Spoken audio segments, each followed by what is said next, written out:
श्रीरामचंद्र सो भगवान अद्वैत परमानंदात्मा यत्परब्रह्मो भूर्भुवस्सुः तस्मै वै नमो नमः। ओम विश्वानि देव सवितुर्दुरितानि परास्व यद्भद्रं तन्नयास्व। ओम यस्मिन् सर्वं यतो सर्वं यः सर्वं सर्वतश्च यः यस्य सर्वमयो नित्यं तस्मै सर्वात्मने नमः। तस्मै सर्वात्मने नमः। ओम। परावर रूप में उपस्थित मेरी प्रिय आत्माओं, आप लोग कई दिनों से मेरे विचार सुन रहे हैं। मैंने इससे पूर्व आप लोगों को एक बात बताई है कि धर्म का नहीं फेथ का परिवर्तन हो रहा है, होता है, और जिसका परिणाम विशेष रूप से वे लोग जो इस चक्र में लगे हुए हैं वह राष्ट्र परिवर्तन की भूमिका के रूप में निभाते हैं। इस समय विश्व में 3 प्रकार की विचारधाराएं अपना स्थान रखती है। एक विचारधारा है ईश्वरवादी। ईश्वरवादी विचारधारा की मान्यता है कि ये सृष्टि नई बनी है, अभी बनी है और आखिर बनी है। इससे पहले मनुष्य नहीं था और अब बाद में नहीं होगा। यही उसका पहला और आखिरी जन्म है। और ये इस सृष्टि ईश्वर ने बनाई है, बड़ा परिश्रम करके, बड़े श्रम के साथ इसे बनाई है। और ये सृष्टि 6 दिन में बनाई गई है। इसीलिए श्रम से श्रमित होकर के ईश्वर ने 7वें दिन विश्राम किया है। इस सृष्टि के पीछे प्रयोजन क्या है, इसका कोई उल्लेख नहीं कहीं। ईश्वर ने क्यों सृष्टि बनाई, इसका भी कोई उल्लेख नहीं कहीं। लेकिन ईश्वरवादियों की यह मान्यता है कि सृष्टि का निर्माण ईश्वर ने किया है। इस सृष्टि में अन्य जितने प्राणी हैं सब ईश्वर की आज्ञा का पालन करते हैं। लेकिन मनुष्य एक ऐसा प्राणी है जिसको ईश्वर ने स्वतंत्र कर दिया। अब मनुष्य भी यदि ईश्वर की आज्ञा का पालन करता है तो ईश्वर उसके ऊपर प्रसन्न होकर के जन्नत देता है, स्वर्ग देता है। और यदि आज्ञा का पालन नहीं करता तो उसे जहन्नम में, दोजख में, नरक में डाल देता है। ये नट शेल जिसे कहते हैं, संक्षेप में उनकी मान्यता है। अब ईश्वर की आज्ञा क्या है जिसका मनुष्य पालन करे, इसके लिए वहाँ ईश्वरवादियों में अलग अलग मत है। ये कहता है कि मोसेस पैगंबर के द्वारा, पैगंबर मोसेस के द्वारा जो संदेश मिला है वही ईश्वर की सही आज्ञा है। और ईश्वर ने उन्हीं के ग्रुप को चूजन पर्सन स्वीकार किया है, सिलेक्टेड पर्सन स्वीकार किया है। और जो उनकी आज्ञा का पालन करता है वही ईश्वर की आज्ञा के अनुसार जीवन बिताता है। दूसरे ने कहा नहीं, मोसेस नहीं, जेसस की आज्ञा जो है वो ईश्वर की आज्ञा है। उनका जो कथन है वो ईश्वर की आज्ञा है। ईश्वर के मुख्य संदेश वाहक वो हैं। तीसरे ने कहा नहीं, ये दोनों बहुत पुराने हो गए हैं। अब ईश्वर के संदेश वाहक आज से 1400 वर्ष पूर्व मोहम्मद साहब आए। मोहम्मद साहब जो कहते हैं वो ईश्वर की आज्ञा है। अब आप देखिए, ओल्ड टेस्टामेंट, न्यू टेस्टामेंट और कुरान, ये तीनों एक ही प्रक्रियाएं के, एक ही यानी कड़ी के ग्रंथ हैं। और इनमें सब में ईश्वर अपनी आज्ञा इन मसीहाओं के द्वारा, पैगंबरों के द्वारा भेजता है। और जो उनकी बात मानता है उसको ईश्वर जन्नत में भेज देता है, जो नहीं मानता उसको जहन्नम में डाल देता है। अब आप बताइए, क्या सही माने में ईश्वर कोई ऐसा व्यक्ति है जो किसी देश विशेष में रहता है, जो किसी प्रयोजन के साथ किसी सृष्टि का सृजन करता है, या जो सृष्टि के लिए अपनी आज्ञा का प्रसारण करता है और जो उसकी आज्ञा का उल्लंघन करता है उसको नरक में डालता है?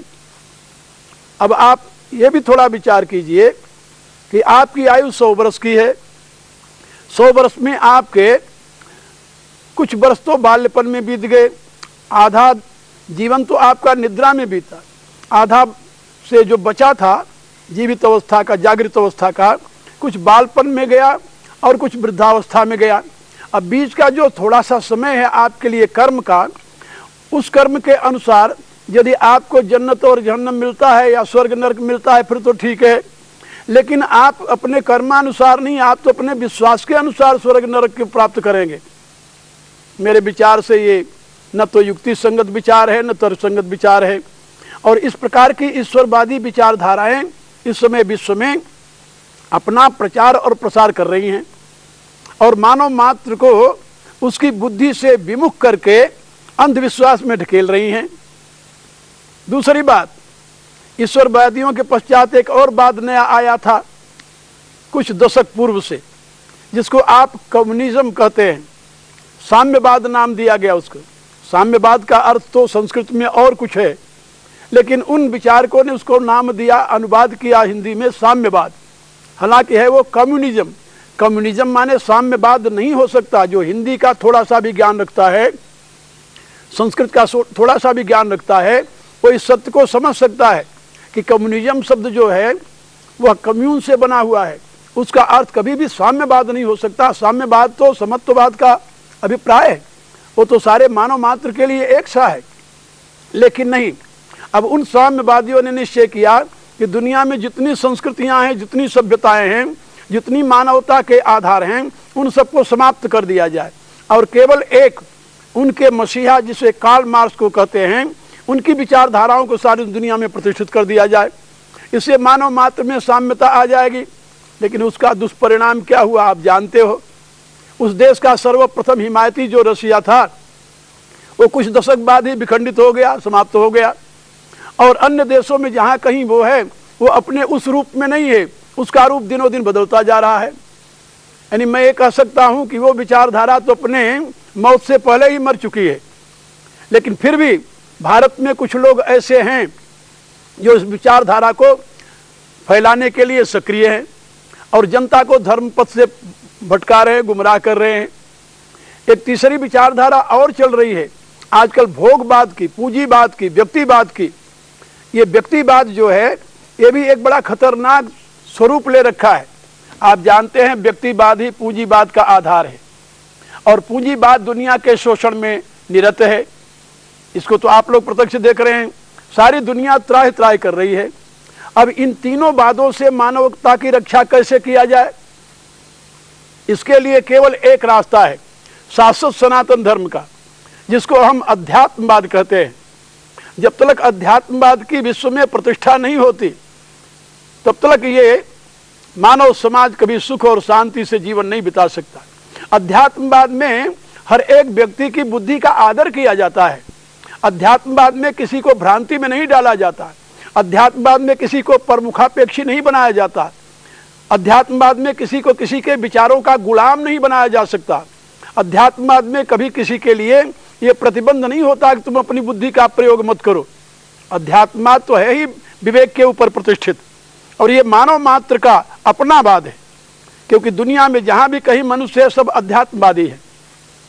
सब आत्मा के आश्रित अपनी बुद्धि, अपने मन, अपने इंद्रियों का, अपने शरीर का उपयोग करते हैं और उसके प्रकाश में वो अपने जीवन को सुखमय, शांति में, वैभव में, ऐश्वर्य में और अंततो गत्वा इस जगत के सुखमय जीवन जीने के पश्चात अपने कारण स्वरूप उस पर ब्रह्म परमात्मा में लीन हो जाते हैं। इसलिए अध्यात्मवाद आज एक वैज्ञानिक धर्म बन गया है। वैज्ञानिकों ने इस अध्यात्मवाद को ही यथार्थ धर्म के रूप में स्वीकार किया है और उसी अध्यात्मवाद की चर्चा मैं आप लोगों से कई दिनों से कर रहा हूं। मैं ऐसा समझता हूं कि जिस दिन इस मानव समाज से अध्यात्मवाद उठ जाएगा उस दिन ये मानव समाज नरक बन जाएगा।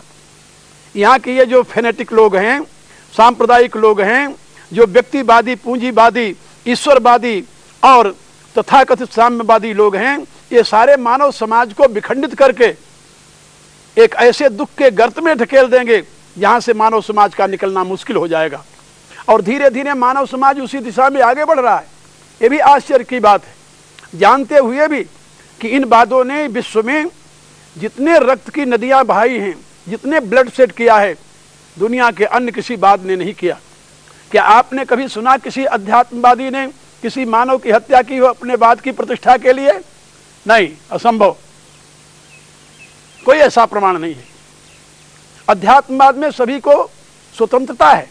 आप अपनी बुद्धि का प्रयोग कीजिए, बुद्धि के प्रकाश में सत्य को समझिए, सत्य को समझकर उसका अनुकरण कीजिए। एक बात और निवेदन कर दूं, मैं किसी विचारधारा या किसी धर्म की आलोचना नहीं कर रहा। मैं ये सत्य को उद्घाटित करते हुए आपको बताना चाहता हूँ, समझाना चाहता हूँ कि आप इस यथार्थ दृष्टि को समझें और तदनुसार अपने जीवन को आगे बढ़ावें। अध्यात्मवाद आपको जीवन के हर एक क्षेत्र में सक्रिय रहने की सीख देता है। अध्यात्मवाद का एक अमर संदेश सुनिए आप, कठोपनिषद का संदेश है, जिसमें नचिकेता को यम ऋषि बताते हैं, जानाम्यहम सेवधि इति अनित्यम नहीं अध्रुवई प्राप्यते ही ध्रुवम तत्। मैं भली भांति जानता हूं, यम ऋषि कहता है कि मैं भली भांति जानता हूं कि इस अनित्य और अध्रुव संसार का सेवन करने वाले व्यक्ति के लिए वह ध्रुव पद प्राप्त करना कठिन है, नहीं प्राप्त किया जा सकता है। जानामि अहम सेवधि इति अनित्यम नहीं अध्रुव प्राप्यते ही ध्रुवम तत्। इस अनित्य अध्रुव को सेवन करने से कोई उस ध्रुव पद को प्राप्त नहीं कर सकता। लेकिन वो कहता है तथा मया नचिकेतो चितोग्नि, किंतु मेरे पास एक ऐसी ज्ञान विद्या है, एक ऐसा प्रकाश है, एक ऐसी अग्नि विद्या है जिसके प्रकाश में मैंने क्या प्राप्त किया। वो कहता है कि तथा मया नचिकेतो चितोग्नि अनित्य ही द्रव्य ही प्राप्तवान अस्मि नित्यम। इन अनित्य द्रव्यों का प्रयोग करके ही मैंने नित्य को प्राप्त कर लिया है। ये अध्यात्मवाद एक ऐसी विद्या है कि नाशवान जगत के साधनों का प्रयोग करके आप अविनाशी पद को प्राप्त कर लेंगे। आप नाशवान शरीर के प्रयोग करके, शरीर का उपयोग करके आप अविनाशी पद को प्राप्त कर लेंगे। आप इस अनित्य परिवर्तनशील जगत के साधनों का सदुपयोग करके आप नित्य अपरिवर्तनशील परम सत्य को प्राप्त कर लेंगे। ये वो विद्या है। इसीलिए मैं विदेशियों से भी कहता हूँ कि भाई if you want to go heaven after death you must go to church, they have agency, they will send you there. But if you want to enjoy heavenly enjoyment on the earth, come to me, I will give you that knowledge, that light, that wisdom through which you can enjoy more than heavenly enjoyment on the earth. In the end, you will achieve highest good. मेरे कहने का अभिप्राय कि मैं अंधविश्वास का समर्थक नहीं, वो कहीं भी हो। मैं नहीं कहता कि इस समय वर्तमान में हिंदू धर्म में अंधविश्वास नहीं है। मैं कैसे कह सकता हूँ? मैं तो देख रहा हूँ रातों दिन भेड़ बकरियों की तरह हजारों हजारों आदमियों को बैठा करके लोग मंत्र बोल रहे हैं और लोग उसको सुन करके गुरु और शिष्य का संबंध स्थापित कर रहे हैं। उनको पता भी नहीं गुरु माने क्या होता है, शिष्य माने क्या होता है। ये भेड़ चाल नहीं है तो और क्या है? ये अंधविश्वास नहीं है तो और क्या है? यहाँ पर कोई विवेक के लिए स्थान है, बुद्धि के लिए स्थान है, विचार के लिए स्थान है? नहीं है। तो मैं ये नहीं कहता कि हिंदू धर्म में वर्तमान में, हिंदू समाज में वर्तमान में आज अंधविश्वास नहीं है। अंधविश्वास तो यहाँ भी है, लेकिन ये अंधविश्वास उतना खतरनाक नहीं है। क्या समझे? ये अंधविश्वास उतना खतरनाक नहीं है, क्योंकि इस अंधविश्वास ने एक व्यक्ति के जीवन को गुमराह किया है, पूरे समाज को, पूरे सोसाइटी को नहीं। इसलिए मैं आप लोगों से निवेदन कर रहा था कि अंधविश्वास से बचिए, चाहे वो कहीं भी हो। बुराई तो बुराई है, चाहे वो हिंदू धर्म में हो, चाहे वो इस्लाम में हो, चाहे वो ईसाइयत में हो, चाहे वो बौद्धिस्ट में हो, जहाँ भी हो, आप उससे बचने का प्रयत्न कीजिए। मैं जिस धर्म का प्रतिपादन कर रहा हूँ, जिस धर्म की व्याख्या कर रहा हूँ, वह शाश्वत सनातन धर्म औपनिषदिक धर्म है, वह गीतोक्त धर्म है, वह वेदांत और सांख्य और योग के ऊपर प्रतिष्ठित धर्म है। वह ऐसा धर्म है जिसका आधार विज्ञान है। मैं वर्तमान की प्रचलित मान्यताओं को बहुत अधिमान नहीं देता, बहुत आदर नहीं देता। उसमें बहुत सी ऐसी बातें हैं जो अंधविश्वास पर हो सकती हैं टिकी हो, लेकिन मैं ऐसा निवेदन करना चाहता हूँ कि मानव समाज धर्म के यथार्थ स्वरूप को समझे, तदनुसार अपना जीवन बनावे। यही मेरा निवेदन है। अब आप मेरे से कुछ और बातें सुनिए। गीता के इस ज्ञान के प्रकाश में भगवान ने एक जीवन की व्यवस्था दी। उस जीवन व्यवस्था में उन्होंने कहा कि मनुष्य जीवन के पास, यानी मनुष्य मात्र के पास मुख्यतः 3 साधन हैं। बुद्धि है, हृदय है और हाथ है। वैदिक विज्ञान ने इसे त्रिविध कर्म की, या यूँ समझिए कि ज्ञान, उपासना और कर्म की संज्ञा दी है। त्रिविध साधन की संज्ञा दी है, ऐसे समझिए आप। गीता ने इसे तीनों के संयोग को कर्मयोग का नाम दिया है। ये बिल्कुल सही है कि कुछ शताब्दियों पूर्व से भारत में एक ऐसी विकृति आई कि ज्ञान मार्ग अलग हो गया, भाव मार्ग अलग हो गया, कर्म मार्ग अलग हो गया। जो कर्मकांडी हैं वो ज्ञानियों और भाव प्रधान लोगों, भक्तों की निंदा करने लगे। जो भक्त हैं वो ज्ञानी और कर्मकांडियों की निंदा करने लगे। जो ज्ञानी हैं वो भक्त और कर्मकांडियों की निंदा करने लगे। परिणाम क्या हुआ? ये सारा समाज विभिन्न भागों में विखरित हो गया। यद्यपि हर एक व्यक्ति के पास बुद्धि है, हर एक व्यक्ति के पास हृदय है, हर एक व्यक्ति के पास हाथ है। यानी ज्ञान, भाव और कर्म के साधन हर एक व्यक्ति के पास है।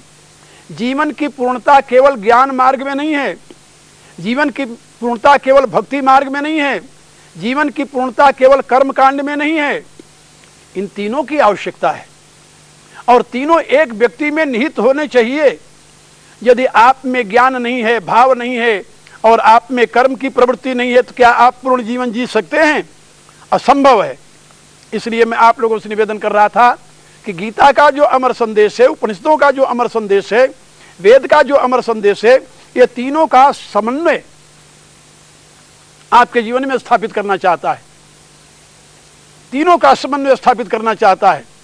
यदि ज्ञान के प्रकाश में भाव का प्रयोग करते हुए आप कर्म में प्रवृत्त होते हैं तो आप कर्मयोगी बन जाते हैं। और यदि ज्ञान का दिवाला निकाल करके, ज्ञान को अलग रख करके, बुद्धि को तिलांजलि दे करके, केवल भाव में आकर के, इमोशन में आकर के किसी कर्म में प्रवृत्त होते हैं तो आप कर्मयोगी तो नहीं बनेंगे, कर्मभोगी अवश्य बन जाएंगे। इसलिए गीता ने आपको एक मार्ग दिखाया। और मार्ग क्या दिखाया? कहा कि ज्ञान के प्रकाश में, बुद्धि के प्रकाश में तुम अपने हृदय को, अपने मन को परिपुष्ट करो और सही दिशा में उसे लगाओ और दृढ़ संकल्पों के साथ तुम लोक कल्याणार्थ कर्म में प्रवृत्त हो जाओ। और लोक कल्याणार्थ जो कर्म है वह तुम्हें परम तत्व तक पहुंचा देगा। यह गीता का संदेश है। मेरे कहने के प्राय कि ज्ञान अलग है, भक्ति अलग है, कर्म अलग है, ऐसा जो मानते हैं वो अबुध लोग हैं, अज्ञानी लोग हैं। गीता में भगवान ने स्वयं कहा है कि सांख्य योग पृथक बाला प्रवदंति न पंडिता। जो अज्ञानी लोग हैं, अबुध लोग हैं, ऐसे लोग मानते हैं कि ज्ञान और योग माने कर्म योग, ये दोनों भिन्न भिन्न तत्व हैं। सांख्य योग पृथक बाला प्रवदंति न पंडिता। बाला माने अज्ञानी लोग, बालक लोग, अबुध लोग ऐसा स्वीकार करते हैं कि ये दोनों अलग अलग हैं। लेकिन दोनों अलग अलग नहीं हैं। यत् सांख्ये प्राप्यते स्थानम तद्योगैरपगम्यते एकम सांख्यम च योगम च पश्यति स पश्यति। जो तत्व सांख्य के द्वारा जाना जाता है, योग के द्वारा वही पाया जाता है। इसलिए इन दोनों का लक्ष्य एक है। जब दोनों का लक्ष्य एक है तो ये दोनों भिन्न भिन्न कैसे हो सकते हैं? हाँ, साधना की प्रक्रिया भिन्न है, इसमें कोई संदेह नहीं है। और साधना की प्रक्रिया भिन्न होने से वह तत्व तो भिन्न नहीं हो जाता। यदि लक्ष्य एक है, साधना की प्रक्रिया भिन्न है, तो उसका प्रयोजन एक होने के नाते वह एक ही है, वह भिन्न भिन्न नहीं है। इसलिए मैं आप लोगों से निवेदन कर रहा था कि आप मनुष्य होने के नाते केवल ज्ञानी न बने, केवल भक्त न बने, केवल कर्मकांडी न बने। इस एकांगी जीवन जीने से आपके जीवन में पूर्णता नहीं आएगी। ज्ञान के प्रकाश में ही आप इन अनित्य द्रव्यों का समुचित प्रयोग करके नित्य तत्व कर सकते हैं। और इसके लिए केवल ज्ञान की जरूरत नहीं, भाव की भी जरूरत है। इसमें आपका भाव भी साथ होना चाहिए, क्योंकि भगवान ने गीता के दूसरे अध्याय में बात समझाई है, नास्ति बुद्धि अयुक्तस्य न च अयुक्तस्य भावना न च भावयतः शांति अशांतस्य कुतः सुखम। वो कहते हैं कि जो अयुक्त है उसके पास विशुद्ध बुद्धि नहीं होती, जो अयुक्त है उसके पास विशुद्ध भाव नहीं होता, और जो अयुक्त है जब उसके पास विशुद्ध बुद्धि और विशुद्ध भाव नहीं है, वह भला अपने जीवन में शांति को कैसे प्राप्त कर सकता है, और बिना शांति के सुख की उपलब्धि कैसे हो सकती है। मेरे कहने का अभिप्राय कि आप अपने जीवन को एकांगी न बनावें, केवल ज्ञानी होने का दम्भ न भरें। ज्ञानी होना बहुत अच्छा है, लेकिन ज्ञानाभिमान उससे भी ज्यादा खतरनाक है, याद रखना। ये श्रुति का कथन है, संदेश है। अविद्यायाम अंतरे वर्तमाना स्वयं धीरा पंडितम मन्यमाना जघन्यमाना पर्यंति मूढ़ा अंधे नैव निमाना यथांधा। इसका अर्थ होता है कि जो लोग ज्ञानाभिमान में पड़े रहते हैं लेकिन वो सदैव अविद्या में वर्तते हैं, ज्ञान की तो बातें करते हैं, आप उनसे वेदांत की बातें ऊंची से ऊंची सुन लीजिए, लेकिन दृष्टि कहाँ पड़ी हुई है? उस पैसे पर। इतने दिन कथा के पश्चात कितनी दक्षिणा आती है, दृष्टि इस पर पड़ी हुई है। अब आप बताइए उस कथा में बघारने वाले ज्ञान का क्या प्रयोजन रहा है? यदि पद पदार्थों के संग्रह में ही बुद्धि लगी हुई है तो उस बुद्धि के द्वारा कितनी भी ऊंची बातें क्यों न की जाए, उनका कोई प्रयोजन होता है? भगवान शंकराचार्य जी ने एक बात कही है, उन्होंने कहा वाग वैखरी शब्द जरी शास्त्र व्याख्यान कौशल। वैखरी वाणी से शब्दों की झरी लगाते हुए शास्त्रों के व्याख्यान में जो कुशल हैं, ऐसे लोग जो हैं वह केवल इस संसार में भुगते न तो मुक्ते। वो भोग सामग्री को तो प्राप्त कर सकते हैं, लेकिन वो आत्म उद्धार अपना नहीं कर सकते। आजकल यही प्रथा चल रही है, यही प्रक्रिया चल रही है। ये जितने बड़े बड़े आप आयोजन देखते हैं उसमें अधिकांश आपको ऐसे ही लोग मिलेंगे जिनकी वाणी अलग है, जिनका कर्म अलग है और जिनके विचार अलग हैं। और आप जानते हैं ये महात्मा के लक्षण नहीं, संत के लक्षण नहीं। शास्त्रकारों ने बताया मनस्येकम वचस्येकम कर्मणि एकम महात्मना, मनस अन्यत वचस अन्यत कर्मणि अन्यत दुरात्मना। कहा जिसके मन अलग हैं, वाणी अलग है, कर्म अलग है, वो महात्मा नहीं दुरात्मा है। मेरे कहने का अभिप्राय केवल इतना ही है कि आप अपने बुद्धि को, आप अपने हृदय को और आप अपने कर्म को एक साथ बांधिए। बुद्धि के प्रकाश में हृदय की भावनाओं से भावित होकर, भगवत भाव से भावित होकर आप अपने कर्म में प्रवृत्त होइए, कर्मानुष्ठान कीजिए। ऐसा कर्मानुष्ठान आपके लिए तो वरदान सिद्ध होगा ही, आपके समाज के लिए भी वरदान सिद्ध होगा। ये बात याद रखिए। यदि आप इस प्रकार के कर्मानुष्ठान की अपेक्षा विपरीत मार्ग अपनाते हैं, आप कर्मकांड के नाम पर दिन भर उन प्रकार के नियमों के पालन में ही लगे रहते हैं जिन नियमों का केवल आपके शरीर से संबंध है। हमारे यहाँ एक प्रथा चली, ये सबसे बड़े महात्मा हैं, क्यों? सबसे दूर रहते हैं, किसी से बोलता नहीं, किसी से छूते नहीं। ये बड़े महात्मा हैं। इनसे भी बड़े महात्मा ये हैं कि अपने हाथ से खाते नहीं, कोई खिला दे तो जरूर खाते हैं। और खिलाने वाले श्रद्धालु अब अपने हाथ से उनको क्या कुछ खिला रहे हैं, ये कभी जाकर देखिए ऐसे महात्माओं को।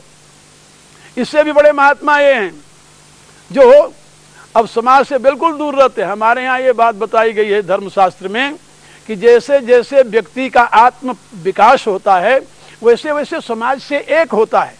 वो समाज से अलग नहीं होता, समाज से पलायन नहीं करता, वह अपने आप में अहंकार को परिपुष्ट नहीं करता, बल्कि वो समाज के साथ अपने आप को आत्मसात करता है। सर्वभूतात्मा भूतात्मा संपूर्ण प्राणियों